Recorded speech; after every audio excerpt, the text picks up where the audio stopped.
அதில் நான் தான் இந்த டைட்டிலுக்கு வந்து ரொம்ப உரிமையோடு நிற்கிறேன். ஏன்னு உங்களுக்கு தெரியும்,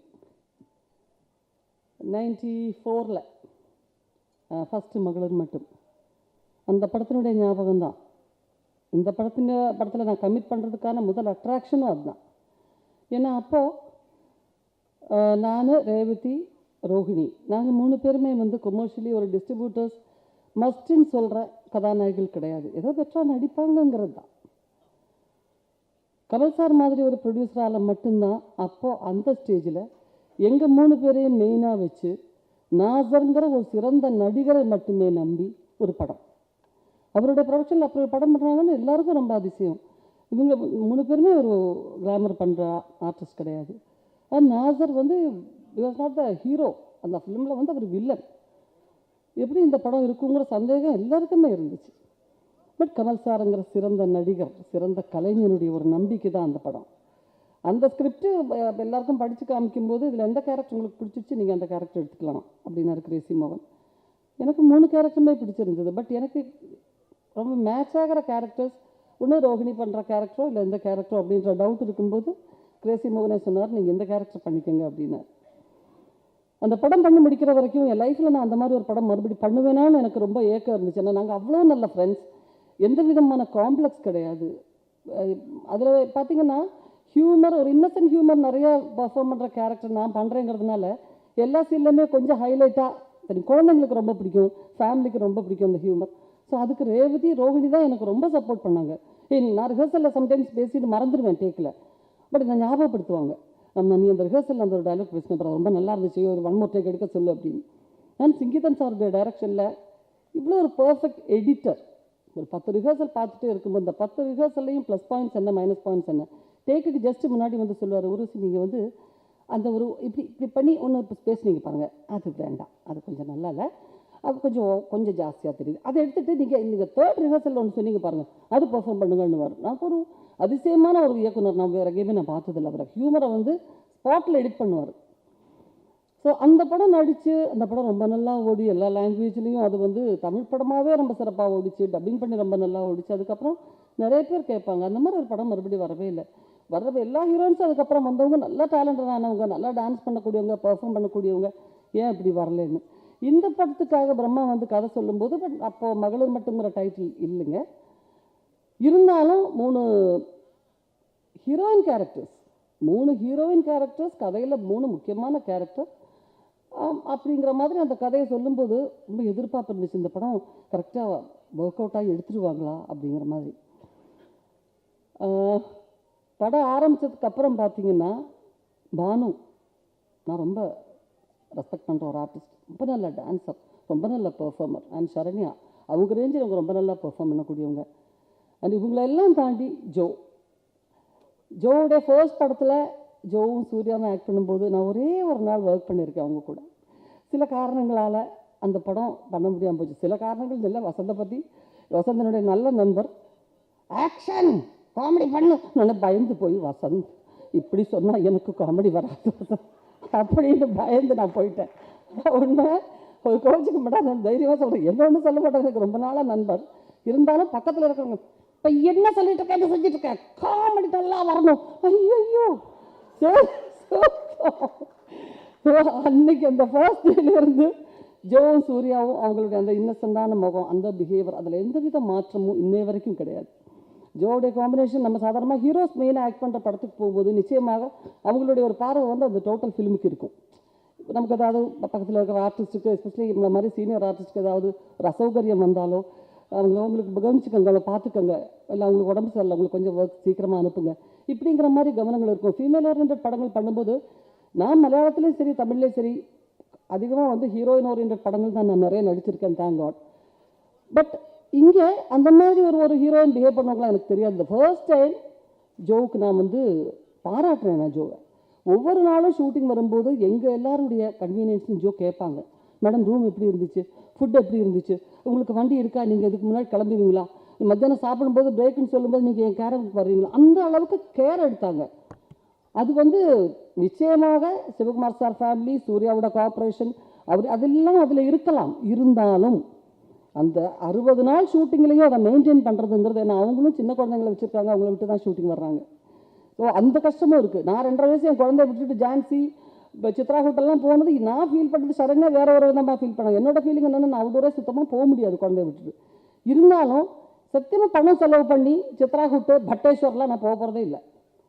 எனக்கு தெரியும் ஃப்ரீயாக வந்து ஓசியில் கூட்டிகிட்டு போகிறாங்க, போயிடலாம். அதுதான் நடந்துச்சு. நார்த்தில் எவ்வளோ விஷயங்கள் நான் பார்த்ததே கிடையாது.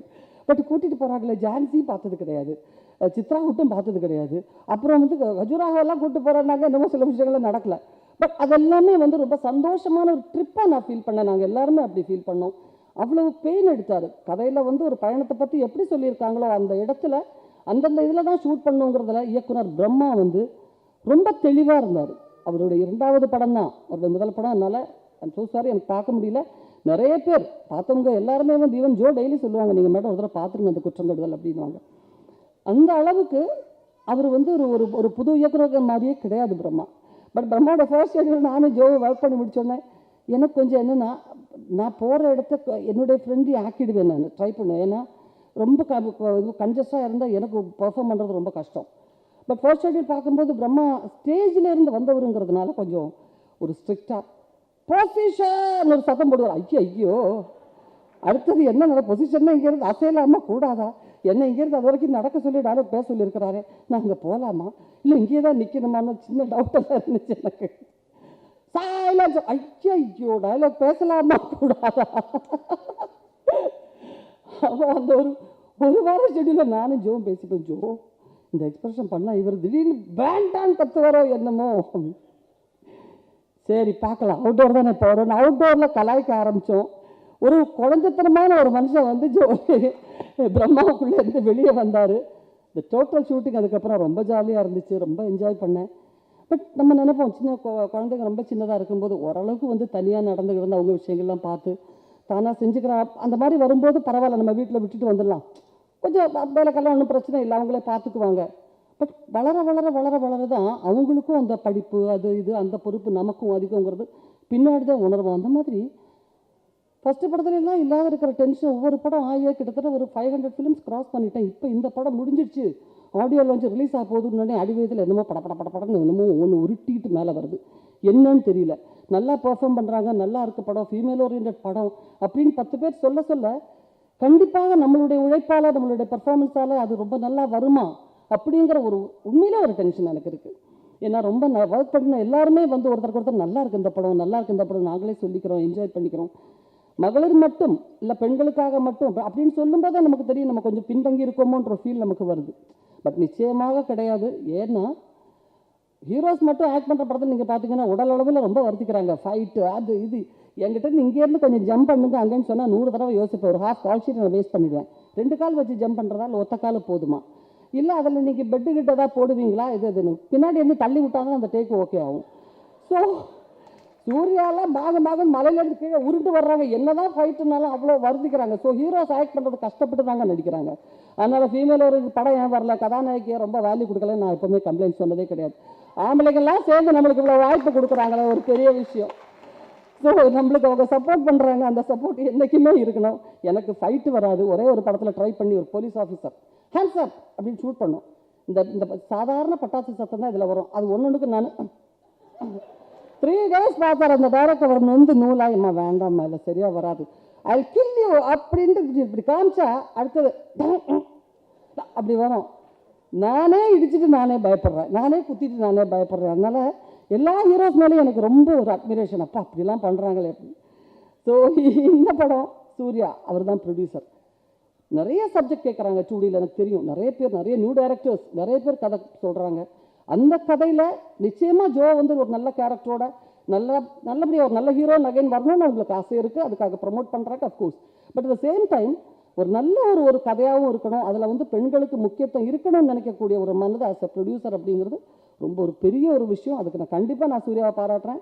ஃபர்தராக எல்லாருமே பெண்களை வச்சு தான் படம் எடுக்கணும்னு சொல்ல வரல. பட் பெண்கள் முக்கியமான கதாபாத்திரங்களில் நடிக்கக்கூடிய படங்களுக்கு குடும்பங்கள் தியேட்டருக்கு வருவாங்க.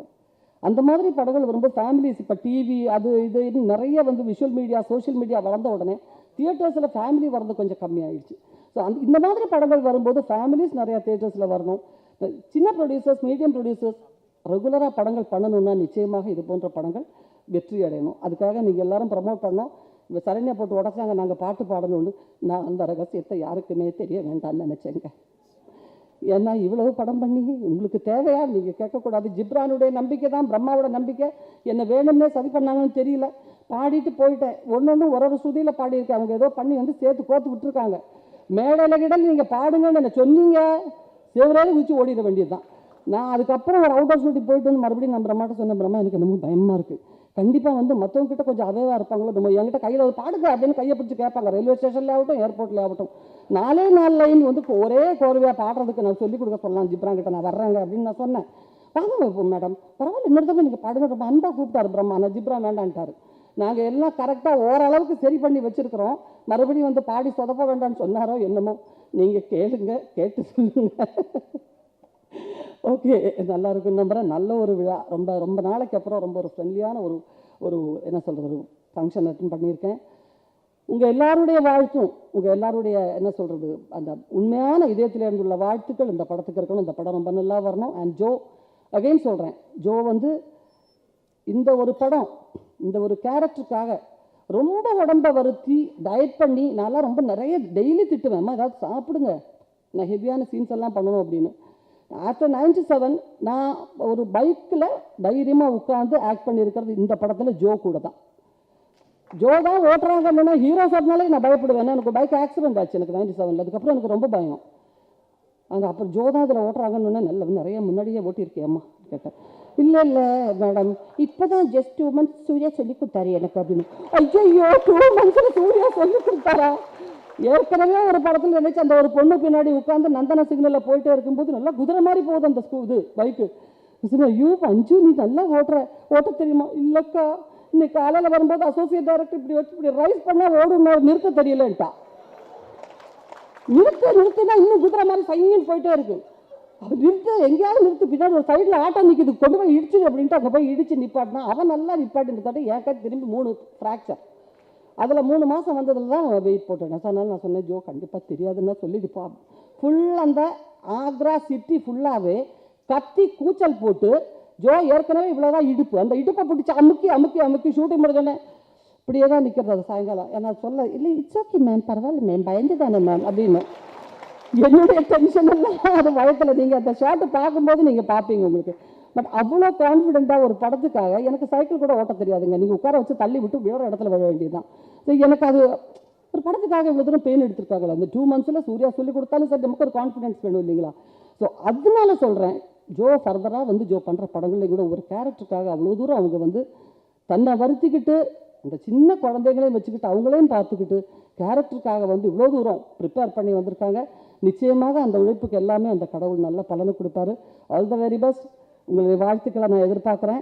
தேங்க்யூ.